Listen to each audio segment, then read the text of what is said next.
দোস্ত দ্বিতীয় বিয়ের পরে বিশাল বড় সমস্যায় পড়েছেন তাওসান খান।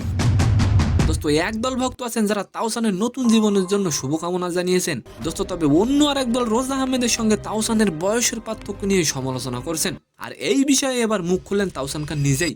অ্যান্ড সেকেন্ড নিউজটি থাকবে দোস্ত, বিপিএল এ এখন পর্যন্ত 3 মাসের মধ্যে সব কয়টিতে হেরে পয়েন্ট টেবিলের একদম তলানিতে রয়েছে ঢাকা। দোস্ত আর এবার ঢাকা নিজেদেরকে জেতানোর জন্য দলে নিলেন বিশাল এক মারকুটে ব্যাটার।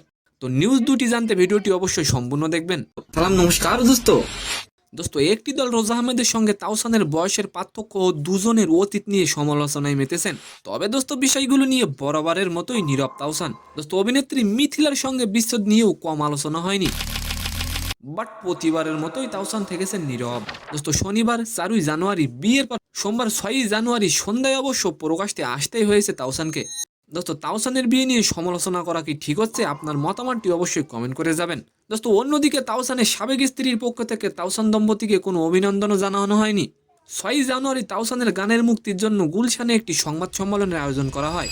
দোস্ত আর সেখানে এক সাংবাদিকের প্রশ্নে তাওসান বলেন, আমাদের দেশের মানুষের মধ্যে একটু রসবোধতা বেশি, এছাড়া আমরা জাতিগতভাবে বেশি বিচারধর্মী। কিছু মানুষ তো আছে যারা সবসময় চুলছেরা বিশ্লেষণ নিয়ে ব্যস্ত থাকে, এটা উচিত না। এসব বিষয় মাথায় রাখলে এগিয়ে যাওয়া কঠিন।